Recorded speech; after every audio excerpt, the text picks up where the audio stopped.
The following podcast is a Dear Media production. Welcome to the Absolutely Not podcast, where we do the most and the least at the same damn time. I'm your host, Heather McMahan. Hello, ladies and gentlemen. Welcome to another episode of the Absolutely Not podcast. I'm your host, Heather McMahan. How the hell are you? Hope you're doing well. Hope you're doing the most, keeping it sexy, keeping it cute. You know what I'm talking about. Back from being on the road this weekend. Went to Albany, New York. Got a lot of thoughts and feelings. Albany, New York. Wow, what a time. Had a great show. The town of Albany, Hudson Valley. People came from near and far. Had people drive in 4 hours from Buffalo. Home of the hot wing. You know what I mean? Place I'd definitely like to visit. Got to put Buffalo on the route too. But I had a great time. Great show. Didn't know what to expect because I've never been upstate, never been to the Albany's before. Now, granted, the show was on a Saturday, so it was very quiet. But we got there and I said, where are the peoples? It was like an episode of The Hunger Games. And I've already been feeling a little eerie, a little weary about what's going on in the world. And I feel like, you know, we're about to be in World War III. And I'm like, no jokes aside, like straight up real talk, no fucking idea what the fuck's happening. But I mean, you know, I feel like if we watch Hunger Games, they were kind of like letting us know what's going to happen. So we show up and this theater, it's called The Egg. And it's literally like a giant egg on almost stilts. It's hard to describe. I put the photo up on Instagram if you want to check it out. Totally built in the 70s. One of the Rockefellers was like, this is what I want to build. Somebody built it. Really gorgeous theater inside, but outside totally fucking bizarre. And all the buildings around it are government buildings. So it looks straight out of like truly the Soviet Union. So it felt very like everyone had been taken, Left Behind series. I don't know if you went to Christian youth camp like the rest of us did, and you had to read the Left Behind series that literally left you up at night. You were like 11 years old, fucking panicking. Like I would wake up in a hot and cold fucking sweat when I was 11 years old, panicking that everybody in my family was taken and I wasn't taken too. I was left behind, even though I was a good Christian girl. And I'm like, this is honestly a little too aggressive for children to read. Like I'm already saved in the blood. You know what I mean? Like feel like my walk with God is good. We are Gucci. We speak to one another. But, and if you didn't know, Kirk Cameron voiced the series and I think he acted in the series and Kirk Cameron was super fucking hot. You know what I mean? Kirk Cameron was like so hot. So you were also conflicted because you're 11 years old and you're trying to figure out what puberty is, but you're also very attracted to Kirk Cameron, who's also telling you if you so much as think about a penis, you will be burned at the stake and you'll be left behind. So when I look back, very contradicting, but it worked on me, scared straight, literally, truly. Heterosexual woman. So anyways, I was at the show in Albany and I walk outside and I'm like, this is so fucking creepy. I'm like, no one is coming to the show. There's not a soul in sight. The buildings look very KGB-esque. I'm already like, we're at odds with Russia. I don't know what the fuck's going to happen. It just was an eerie feeling. But then we get to the show. I had so much fun. The audience was amazing. So I'm so grateful for a wonderful weekend. But regardless, I had like a slight panic attack. I was backstage. And when you're in this theater, which is The Egg, there are no windows. So like you're in this like fishbowl, literal fishbowl. So the whole time I'm just kind of like, here's the thing. If something did happen, if a bomb did go off, if there was a situation, you know where you want to be? In The Egg. You want to be in the fucking Egg. You know what I mean? No windows, made out of concrete, solid as a rock, like feel good about it. But then as I was asking people in the audience, I'm like, where the fuck are we? And they're like, yeah, it's dead down here during the weekend because during the week it's government. But Albany, I mean, a little, I know there's some cute suburbs. It's just weird to me that that's the capital in New York. New York, the busiest city in the world, probably next to Tokyo, the center. Really, truly, you could say that New York, when, if you can make it there, you can make it anywhere. And then you go 2 hours north and you're like, there's lifted trucks and there's a little bit of redneck. I just love that people from up north like to shit on Southerners and act like we're really fucking redneck. But if you go an hour and a half outside of the city of New York, you can see some crazy shit. I've never seen so many lifted trucks in my life. And I'm like, we're in Albany. Speaking of Albany, my husband picks me up from the airport on Sunday, says he saw the movie Moana. I said, first of all, why are you watching children's movies alone on the weekend? He was at a friend's house. Their son was watching Moana. That's how you pronounce it. You don't say Moana. Moana before, they put the kid down and Jeff's like, babe, cut the tail end of Moana. And real good, real cute. Want to watch it tonight? I was like, sure, I'll watch Moana. But if you pronounce it like that, we will immediately divorce. So I'm sitting in my sauna bag. I told you guys I got this like infrared sauna bag. I'm telling you, they're expensive. Although I think you can get cheap ones on Amazon, but I got to be honest with you. My sauna bag that I bought was like $1,000. Did I probably get bamboozled? 100%. Was it a gift for me on my health and wellness journey? 100%. I understand that's a very high ticket item. But I get in my sauna bag. I do this thing. It's called a castor oil wrap. I take this like rubber, kind of almost like a waist trainer, but it's not. And I rub my body down with organic castor oil around my liver and my stomach, wrap that bad boy. Then I get in this infrared sauna bag. The health benefits are supposed to be that like it gets to a cellular, molecular level and you're really like detoxifying. And then the castor oil packs are this old like hippy dippy holistic medicine thing that if you have like want to detoxify your liver or like especially after your period when you're trying to like flush out that extra estrogen, you do it. I mean, listen. I am essentially now running my own holistic wellness practice. Do I also have tequila on the weekends? I do. So let's not forget, if you were to throw a flaming hot Cheeto my way, would I try and catch it and eat it? 100%. But I try and do what I can when I can. So I'm in my sauna bag last night, okay? I'm zipped up. It's 150 degrees. I'm sweating. I'm feeling good. I got the castor oil pack on. Jeff puts on Moana, or as he calls, Moana. So if you don't know the story of Moana, it's about this young girl who's going to be like the chief of the island in Hawaii. Like the music's great. Lin-Manuel Miranda does the music. The Rock is the voice of this main guy. She has to bring the heart of the ocean back to her island because basically all the plants are dying, right? She has to restore the vitality of the natural resources of this island. So everybody tells her, don't go past the reef, all right? Well, she ends up sailing past the reef to find this guy, Maui, played by The Rock, Dwayne Johnson, who's, I don't know, like, majestic. I don't know if he's kind of like an alien, but he has to help her go get the heart of the sea. Okay. I'm not telling you, I'm not exactly describing this story because when I was watching it, I was sweating at 150 degrees. So I was kind of like a little lightheaded and not fully coherent. Anyways, though, the story is about a little girl and she becomes friends with The Rock, Dwayne Johnson, who is clearly an adult. My mom in the middle of this movie she walks downstairs. She has a glass of wine in her hand. She's maybe 3 minutes into this movie and literally goes, oh, let me guess. I can already predict they're going to end up together. Jeff and I start laughing so hard. I almost bust out of this fucking bag. We're like, Mom, that's a child.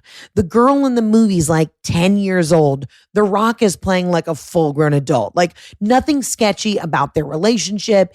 He the whole time in the movie is like, oh, you're just a little girl. You don't know how to do this. You can't save an island. You're just a kid. And my mom's like, for sure, they're going to end up together. Oh, yeah, for sure. I turn around and I see my mom sitting at the bar stool in the basement, like almost like fake smoking a cigarette, with her glass of wine. And she goes, Heather, can I get in that sweat bag with my wine? I'm like, no, Mom. First of all, you don't drink any water. So if you get in this bag already dehydrated from the black coffee and red wine you drink, and the fact that you haven't had a sip of H2O in the last, 18 months, you will fucking die immediately. And then she just keeps commenting, I can already predict this movie. I mean, it's adorable. It's cute, but they're going to end up together. And we're like, let's hope not, because that would be fucking sick, Mom. And she's like, oh, I didn't know she was 8. I thought she was like, 22. I'm like, Mom, walk away. See, this is why when people don't understand, I didn't grow up on Disney. I grew up on Sally Jesse Raphael, Maury Povich, Jerry Springer, Ricky Lake. I have been through Ricky Lake, like every other week, Ricky Lake and Oprah, they come on, they gain weight, they lose weight. I have been on the emotional and physical roller coaster, which is the ebbs and flows of Ricky Lake and Oprah's weight gains and losses over the years. Like I was so invested. I remember being in the 4th grade being like, oh, this whole episode is going to be about how Ricky put on 25 pounds and I'm here for her. I was a chubby 4th grader and I would watch it and empathize and reflect and be like, girl, I got you. I get it. Last week I could fit into my decade shorts. This week, not so much. That's what I grew up on. I think I've seen Cinderella twice. And it's not that my parents didn't put me in front of the TV to watch cartoons. I was just always that old lady. I've told you this a million times. If I went to a party in high school, I wanted to talk to your stepmom. I didn't really care about you. You know what I mean? I wanted to know the tea. I've always just been an older person, even as a youth. Jeff and I have been watching a lot of like horribly scary fuck with you. Doesn't matter if you take 10 trazodone, you're not going to sleep before bed. And with the state of the world, he looked at me and he goes, do you want to watch Moana tonight? And I was like, fuck yeah. I was like, let's watch something like happy and sweet. And now because I went to Disney and I realized I hadn't seen like any Disney stories. Like it was almost a little triggering because while everybody else at Disney's like knows about all these stories, I'm like, no, I didn't grow up. Like Snow White barely know the story. Because again, I was more invested on what's Ricky Lake going to do to take off this summer 15. That's what I was worried about. You know what I mean? Like I can almost quote you like every episode of Oprah. I know it. I watched it. It was ingrained in me. I was like, today we're going to talk about firefighters from Minneapolis and what they do to combat PTSD. And I'm like, yes, I'm 7 years old and I am concerned, locked and loaded into this emotional journey for the firefighters of Minneapolis. I don't even know. I was too young to be watching what I was watching, but it's like a woman escapes a sex cult in Boise today at 4. And I would like rush home from school so I could make sure, check in on the story of dear old Kathy, who had been locked in someone's basement for the last 10 and a half years. Really fucked up. So now it makes sense to you why when I showed up to Albany and there was no one on the streets, I then had a double panic attack that I had also been left behind.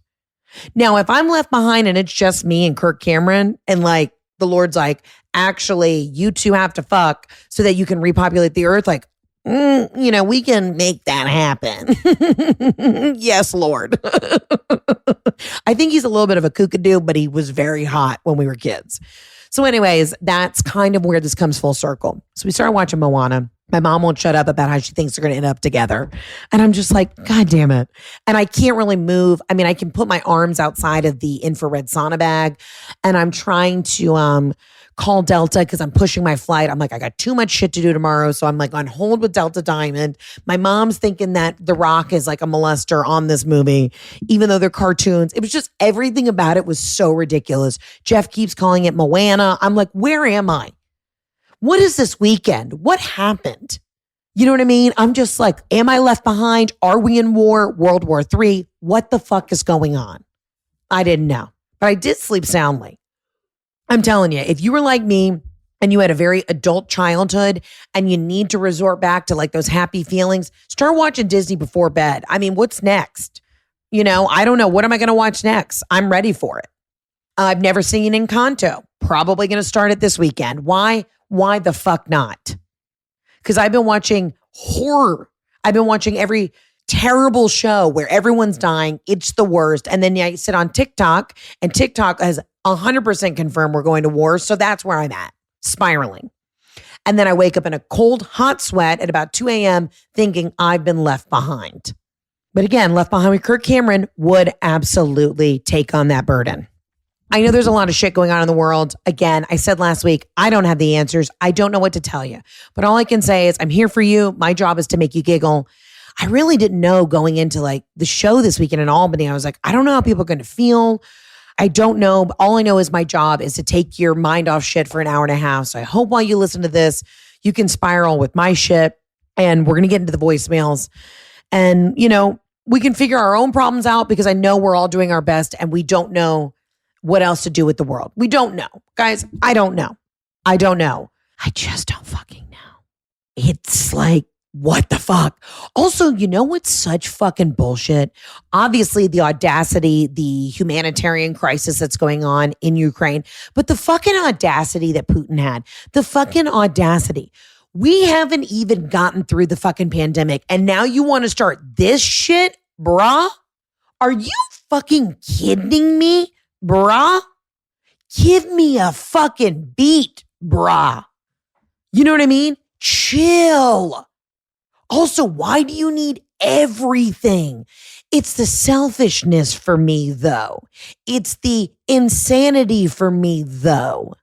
You got little Dick Daddy Putin working with nothing but a tiny dong over here like, we haven't had enough. Now you want to start this shit? Fuck. Oh my God, we get it. You're needy, but like, chill. You know, the guy's in his 70s. He wants to leave a name for himself. Also, why does anybody think communism or socialism works? It doesn't. You know what I'm saying? Like, oh, I don't know. I can't even articulate intelligently what I want to say. What I really want to say is if I were to be a CNN correspondent, it would be like, really though? Really? The fuck? Are you kidding me though? Like, can Anderson Cooper just look deadpan into the camera and go, are you fucking kidding me though? Like, I'm not even trying to be funny about this, but that's the only way I know how to emote what's going on in the world. And guys, I mean this, like, obviously I record this. And if by the time this comes out, something even more tragic's happened, like, I don't know what the fuck to say. Let's just let this podcast right now be a place where we can take our mind off shit for 10 minutes and say your prayers and hope we don't get left the fuck behind. Okay. And honestly, I was on Amazon and I was ordering some like prepping stuff, just like, okay, let's get a bug out bag. Like, I don't know. I was just trying to get some like essentials. But then I'm like, if something happens, take me up. I don't want to be left behind. I'm ready to go. I'm ready to beam me up. Love to see my dad. That's what's up. Gucci gang. I know where I'm going. I don't need to hang out. If it means that I'm in a bunker, like in the States, you know what I mean? When people are like, they prep for 20 years, like obviously survival skills are important. But I told my mom once, I said, listen, if it means I'm eating dried MRE beef stroganoff in the fucking woods for 3 years, just staring at you, no one can chill. No one can chill right now. Listen, when this comes out, I'm going to Paris. I'm going to Paris with my dear friend, Jackie Schimmel. We decided to do a little girls trip. My birthday's next week. I wanted to do a little something. The flights looked good. And I called her, I was like, are we good? And she said, let's go. Let's just go. Let's go. See this shit now while you can. Because I told you, we only got about 3 years left. Go hang gliding in Argentina while you can. Be safe, be smart. Because I don't know if you know this, but every human, specifically tiny men who are starting this war bullshit, it's a bunch of these male leaders who got to flex their half dong. And they're ruining it for everybody. The rest of us collectively like to chill, get along. We've been in a pandemic. Go outside, go to a concert. You know what I mean? Have a side hustle, maybe a popsicle. Go to happy hour. But everybody else has to fucking have everything and be greedy fucks. So that's where we're at. So if you were thinking about going hang gliding in Argentina, going to check out Antarctica on a kayak trip, fucking book it and go. Because we got about 3 years left. Go see it now while you can. I know the rest of y'all are spiraling as much as I am. So I'm going to go ahead and get into the voicemails. Oh, side note, because my ADD brain is insane. Wanted to remind you guys, if you're thinking about, because I know I'll get a lot of questions about the sauna bag, you can get a cheap one on Amazon. But I got to be honest with you, it's infrared. Do a little research. You know what I mean? Read the reviews. I don't know if I'd go for the cheapest thing that has like, that is essentially cooking your insides. Do you know what I mean? Maybe just like check the radiation. I don't even know if that's a part of it. Just do a little research. That's all I'm saying.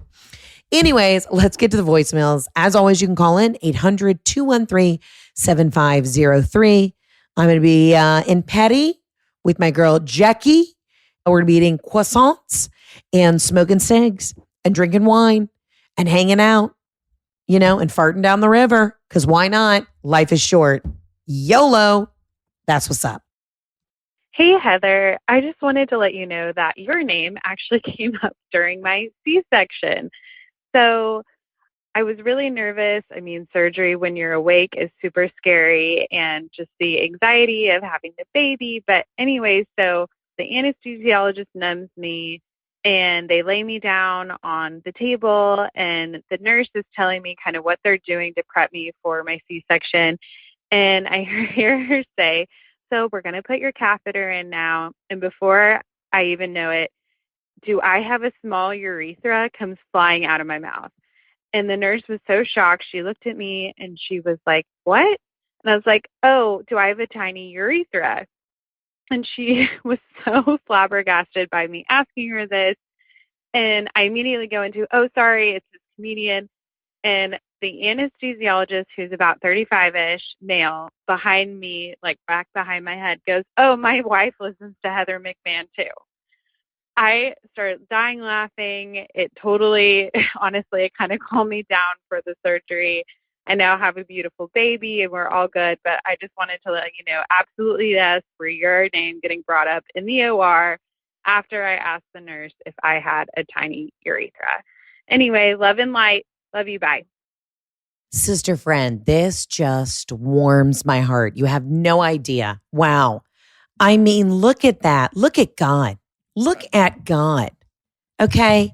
What a calming, beautiful moment. And just so you know that I'm recording this on International Women's Day, which just feels appropriate. I love this. One, congratulations on the new baby. Thrilled for you. Hope you're recovering well. Two, I just love that that's what I'm bringing. Call me, if you will, the Prince of Peace. Okay. Okay. Whoa. Lord, please forgive me. I immediately take that back. Princess of Peace? Because Jesus is the Prince of Peace. But Princess of Peace, I'm having a real God complex right now, left behind. He's already left me. He said, no, that's blasphemous. Put no other idols before me. I apologize. Princess of Peace, though, it's kind of fun and kitschy. You know what I mean? I love that. I have actually heard quite a few stories of women in labor where they've either listened to my podcast, which is absolute asinine. If you are listening to my podcast right now while you have a baby crowning through your vaginal canal, God bless you. And if that is the case, I want you to save this recording, this mantra, and I want you to play it during birth. Here we go. Okay, ready? Are you ready to record this? This is your birthing mantra. You are a bad fucking bitch. You can do anything. Your husband could never. He could never squish a watermelon out of the tip of his dick. It is International Women's Day. We are the reason why life comes into this world. The only thing men are good for is jizz. Too much of it. Every single time. I look at Jeff and go, that's far too much jizz. You've got this. Bitch, you've got this. Locked and loaded. It's like a hard shit. Go for it. Strap it on. Let's ride. Let's go. Come on, doggy. Yes, kitty cat. You've got this. Are you ripping? Tip to taint? Sure are. That's all right. You can do it. I love you. You are a bad bitch. You are a warrior. You are a sun goddess. And you, my friend, are now a mother.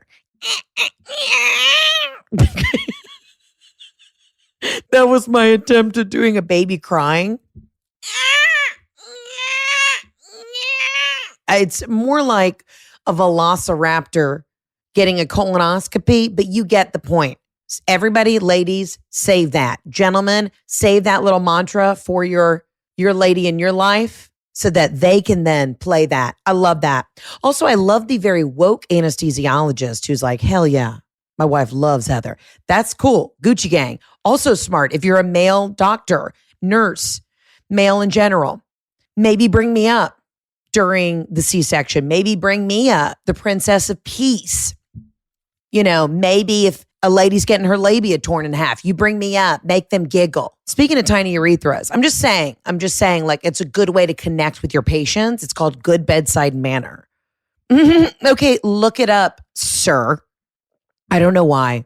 You know what I'm lit about? So I just saw this thing on CNN this morning with it being International Women's Day. And CNN put this whole post about how Finland is run by like a young woman. Okay. She's in her 30s. Literally, this bitch and I are the same age. She's in her 30s. And I guess they have a 5-party political system. 5 is too many. 3, I think, is good. 5 seems extreme, but sure. And like, it's talking about the progressiveness of Finland, how like shit runs smoothly. Like you never hear about Finland. You're like, oh, they're chill. Like I said in last week's podcast, if women had a little more involvement in, I don't know, government, things would be a lot more chill, brah. A lot more Gucci gang, brah. And I started scrolling through the comments and it was just the saddest shit. Just the comments, the disgusting comments.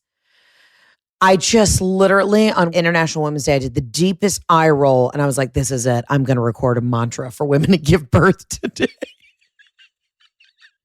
Just like, ugh. Also, it's just the plight of a man to be like, I got a comment. I got a comment right now on this CNN post. Oh, women running Finland? Absolutely not. Absolutely not could a woman run Finland. 5 of them? 5 different parties? Never. Kick them in the twat. Like, chill, bruh. Chill. Take some ashwagandha. Have a Miller Lite. Everybody, take it down a notch. It's like you're not threatened. We're just here to run the show, sir. It's the male ego. Okay, I love men. I'm obsessed with dong. I want it. 2 of them in my face all the time. But it's like, after being a woman for 34, almost 35 years, next week, March 15th is the birthday, it's just kind of like I've been very observant. There's no reason why we can't have more women at the table playing ball to chill everybody the fuck out. I don't even care if you have a woman president who's just great at making iced tea. Okay, I will take the feminist movement back about 100 notches. This bitch could be in charge of the nuclear weapons, but also be like, sweetie, you won't sit down and have an iced tea. Calm down. Come on. Sugar, come here. Come here. Okay, what's wrong? You're upset. What are you upset about? Okay, you want to take Ukraine? Well, that's not going to happen. Do you want to know why? Because that's not nice. You want to know why that's not nice? Because you're being a douche lord. Well, you can't have that, sweetheart. You cannot have that. Nobody said you could have Ukraine. Nobody said that. Baby P, sit down. Sit down right now. Sit down right now. Right now. Do you want an iced tea? Are you thirsty, sugar? You're thirsty? Come here, sweetheart. What do you need? You need a sweet tea? Okay. Honey, I made a batch last night, that sun tea that was sitting on the porch of the White House. Bring me some of that tea. Give it to Baby P. Yes, and get him a cookie or some goddamn thing. His blood sugar's low. He's acting like a real horse's ass. Like that, to me, if I was president, would be the conversation. Now, I know it's not that easy. I know you're dealing with sociopaths. All I'm saying is bring me up during a C-section. I really went on an artistic spiral just now, which I felt very confident about. That's a really funny bit. I'm going to work that into the show. Sweetheart, sit down. Come on. Putin, sit down. Oh my God, chill. You think about that like really great teacher that you had growing up. Like I had this one teacher who I was obsessed with. Miss Mankin, she was like the best. And she'd always be like, sweetheart, sit down. Come here. What do you need? You need a lemonade? Get her a lemonade. And it's sure enough, like as long as I had like a cool lemony sweet treat that hit my lips, I immediately calmed down. You know what I mean? Like you came in from PE and there was like a situation. Somebody like hit you in the face during dodgeball, hit you in your like budding breast because you're an 8-year-old girl and like it's tender. I don't know how to tell you this, but it's always tender though. And Miss Mankin's like, y'all, get out the country time. Get out the country time. Get out the country time. Make Heather an instant lemonade. That's what she needs. She's got to hit in the baby bud titties. Make her a lemonade.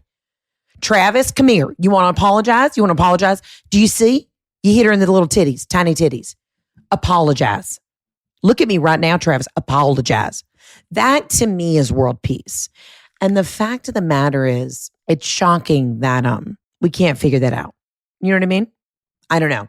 Anyways, I went on this tangent just to let you know, if you're in the medical field, I highly suggest playing my mantra during labor to help badass women give birth. You know what I mean? Okay, great. I love sharing that. I loved that you shared that. I went on a political tangent, but I just want you to know, I am woman, hear me roar. And Lord, please don't leave me behind because I didn't mean to be blasphemous. But also just have a nice tea. Get the sun tea. You know, the one on the porch? Yes, by the Oval Office. Get the sun tea.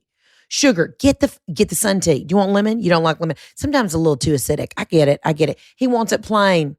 Hey, Darby, he wants it plain. He does. Okay, great. So we're going to talk about the fact that you don't need to have Ukraine because, sweetheart, you can't have everything. You got the Russia, and they don't even like you. So you want to sit down and talk about it because you're being a real horse's ass. That's all I'm saying. Hi, Heather. My name is Kim, and I'm from Indianapolis. And I'm a huge fan. My daughter got me started listening to you. We love you. I have an absolutely not for you. This is an old boyfriend, I guess we could call him, has just gotten more eccentric and quirky and unusual over the years and has never fully let go, right? So I got a package at my side door last week a gift from him that just completely creeped me out. It's a bag of Quadratini tiramisu cookies. They were unopened, thankfully. I mean, that seemed better, but weird because I don't have any connection to Italian cookies. But I did think of you. And attached with a paper clip is a postcard that's tattered looking, maybe yellowed from the 1920s. And the postcard is the doll organist. What is this? It says it's an exhibit hall in Santa Claus Land, Indiana. And he wrote, "Dear Kim, I'd love to see this. Be a good day trip, you think?" And signed his name. Oh my God, Heather. I just was so creeped out. My kids are creeped out. I don't know what this is about, but my daughter said, "You've got to call Heather." So that is my absolutely not to old boyfriends creeping you out with gifts. Okay, bye. Kim, all jokes aside, call the police. What? First of all, shout out to Quadratini. Fucking delicious. Really great. Really great cookies. Solid Italian cookies. Tiramisu flavor, phenomenal. But, do not eat them. I know you said they were closed. Do not eat them.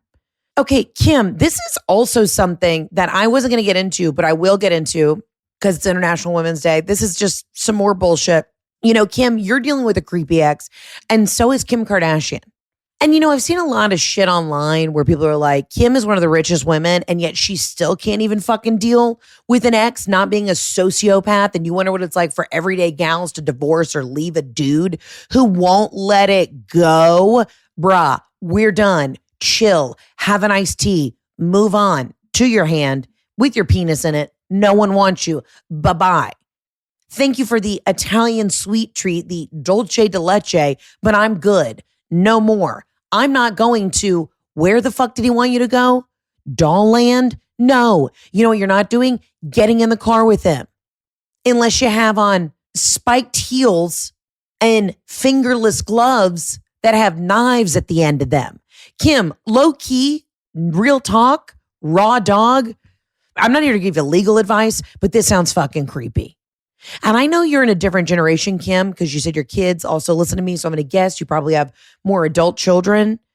And I know that like it's an older generation that does some of these things. But if my mom ever had a man not let things go and left Italian Quadratini cookies on our doorstop, it would not end well. Do you know what I'm saying?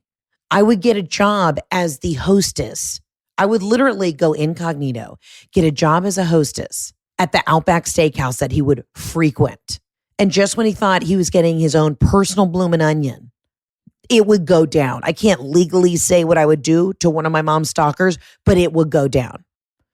Kim, this is concerning, but this is also a bigger conversation. It was like everybody was making jokes about Kanye. Then Kanye posts the fucking text messages of Kim being like, "You're threatening the guy I'm dating right now. You're telling people publicly to harm him. You're unhinged. You're mentally unwell. Get the fuck out of here. Leave us alone." And I love the, semi-romantic gesture of Kanye trying to fight for his family. You know when you should have fought for your family, Kanye? When you weren't acting like a fucking asshat. You know what I mean? Kim, I really sympathize with Kim.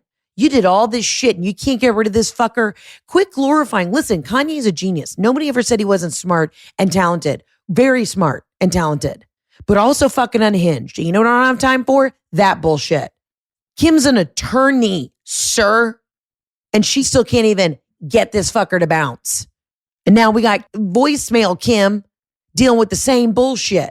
Can't get Roger from down the block to quit dropping off dolce de leches at her door, thinking he's going to lure her into some baby doll factory. What the fuck did he want to take you to?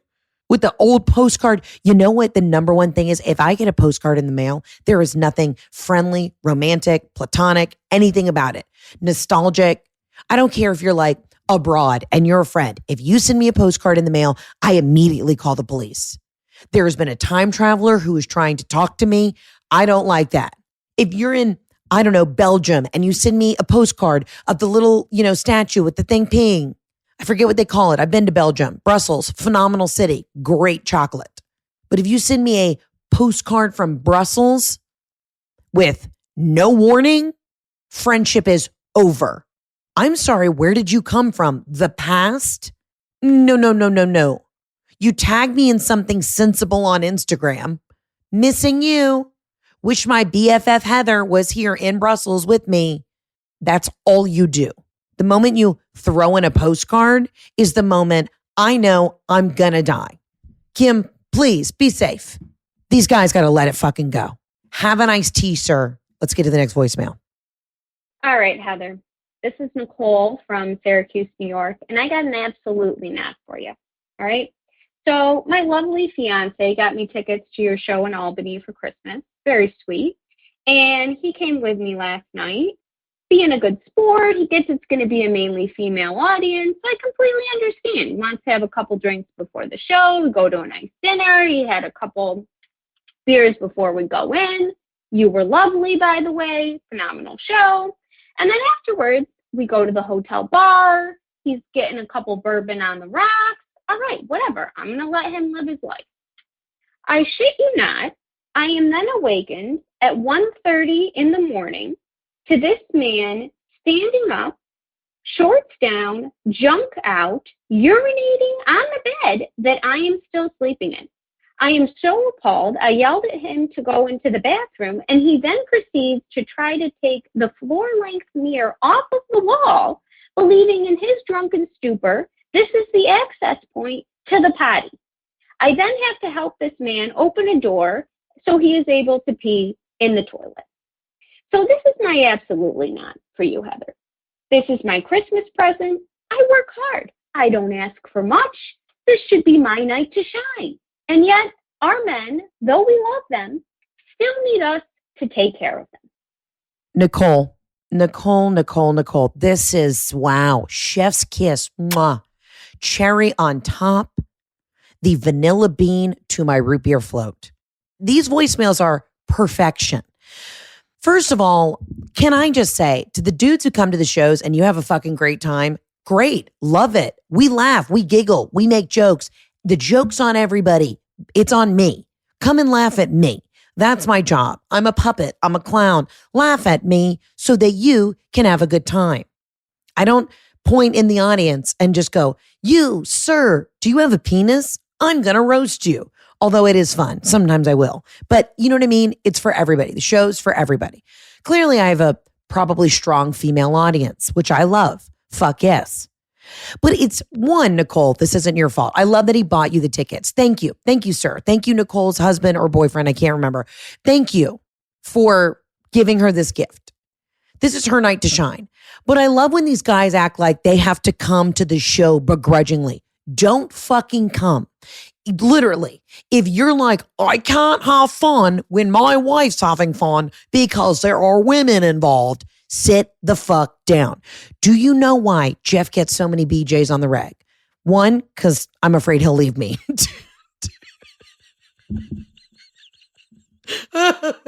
Happy International Women's Day. Please don't leave me. Two, because Jeff thrives in a group of women. Now, I'm not saying this as in like he's hanging out with other women that I don't know. That seems sketchy. He's not like chilling outside of a Hooters. However, if he did want to support International Women's Day, he would go get some hot wings and tip heavily. I would approve of that. I'm not threatened by Hooters. In fact, I embrace Hooters, would love a sponsorship. Anywho, my point being is, Jeff will go to stuff with the girls, with my girlfriends. He will go, like there's some other husbands who are like, have a good time. And we all enjoy giggling together.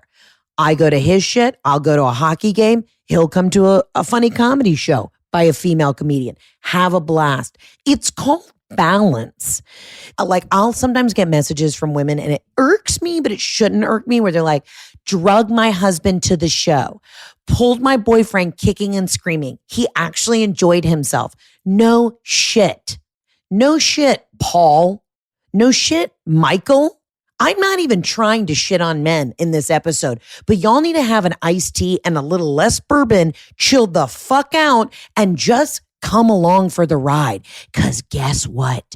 We have been watching your motherfucking UFC fights on Saturday nights when we wanted to go to the new Chinese place that was upscale and got 5 stars on Yelp, but we didn't because there was a fucking pay-per-view fight. And we've been going and haven't said a fucking word about it while we watch a bunch of men in a cage claw each other's eyes out and watch you sit on the fucking couch and be like, I just won $40. Oh, because you bet on a tiny Bosnian man named the Crusher? Oh, good for you.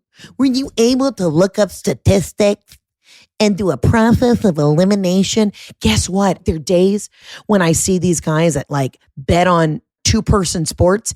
It's a 50-50 chance. William. It's a 50-50 fucking split. Jason, I don't know how to tell you this. The spread's not that big. I don't know what a spread is, but it's not that big. It's either this guy or that guy. It's either the meth head from Nevada named Two Toes or the Bosnian man named the Skull Crusher. Either one of them will win. So if you put money on one of them and they won, that was a 50-50 split. Heads or tails, motherfucker. Anyways, I haven't even gotten to the fact that this man peed on you. So first of all, he has to get highly intoxicated, which is just some bullshit. Guys, come to the shows. You have a great time. Plenty of dudes come to the shows. They laugh their ass off. I give you a great show. Okay? I don't just sit around and talk about, what's it like to breastfeed? I haven't done it, but when I do it, there will be jokes about it. He's got to sling him back. First of all, sir, you're not John Wayne. You know who could sling back booze and get on a horse and ride to Oregon? John Wayne. They don't make them like that anymore. You live in Albany. I don't know how to tell you this. You're not a cowboy. So let me get this straight. He comes to the show. He gets really fucked up. Goes after the show to drown his misery in the fact that he had to spend a night out with his girl and the girls, and then he pees on you. So you're laying in bed, you wake up, this is your gift, your night to shine, Nicole, and you feel a tinkle, tankle, trickle, trankle on the forehead because he thinks you're the toilet. And that summarizes the way women are treated. Toilets. Not even a nice one. Not even a European Ritz-Carlton bidet. Toilet. Trough. Just peeing on you. Loosey-goosey. And then he's so drunk, you got to help him to the bathroom. You know what you were doing right before you closed your eyes? You thought, I had a great night. Thanks, Heather. And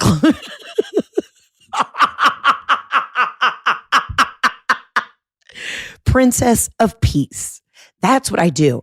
That's really what it's about. When you guys lay in bed and you watch my videos because you want to think of something funny before you go to bed and close your eyes and go into La La Land to dream, that's why. So when all these guys come to my shows and like, my wife listens to you in bed. Yeah, because she's sick of listening to your bullshit all day and wants a sweet thought before she goes to sleep.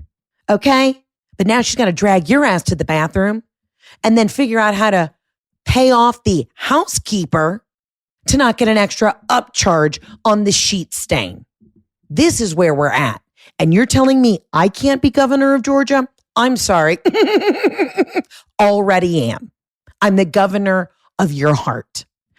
Wow, ladies and gentlemen, this is one of my favorite episodes I've ever recorded. I don't know why. I am on fire. I am just raging today. This is making me laugh. Nicole, thanks for coming to the show. And if your husband was a good sport or boyfriend, I apologize. I can't remember legally where you guys are at. But if he was a good sport, great. But he did pee. At the end of the night, he still failed the test. So I'm asking him to call into the podcast and explain himself. We will be looking for your voicemail. I will have my producer on it. Sir, please call in. I will give you a minute to justify yourself. Please call in. I prefer if you called in maybe Friday because that's when I go through the voicemails. And then I'll record it next week. I would really love to hear that. Sir, we will let you call in and redeem yourself for International Women's Day. But right now, you're on thin ice. In the meantime, between time, get your tickets at heatherontour.com. I have 2 big shows coming up: Tulsa, Oklahoma, Omaha, Nebraska. Then we're going to Fort Lauderdale. I've got shows in Salt Lake City. We're hitting Vancouver. Listen, if you're in Seattle or Portland and you are not going to see the farewell tour, come up to Vancouver. Make a trip out of it. It's an hour up. Vancouver, Salt Lake City, Phoenix, 2 shows in Tampa, huge show in Fort Lauderdale. We're about to announce the Atlanta show. It's going to be insane. The Thursday before Memorial Day weekend, plan to be in Atlanta. That's all I want to say. It's going to be fucking huge. It's going to be the party of the spring. Let's do it. Let's giggle. Drag your husbands. HeatherOnTour.com. And as always, you can call into the Absolutely Not line, 800-213-7503. I love you. I mean it. Chef's kiss. I'm going to be in Paris this week. Pray for my safety. Pray that I don't choke on a baguette. Love you. Mean it. Arrivederci. Or as I should say, bonjour. Ciao. It's still Italian. Bye-bye.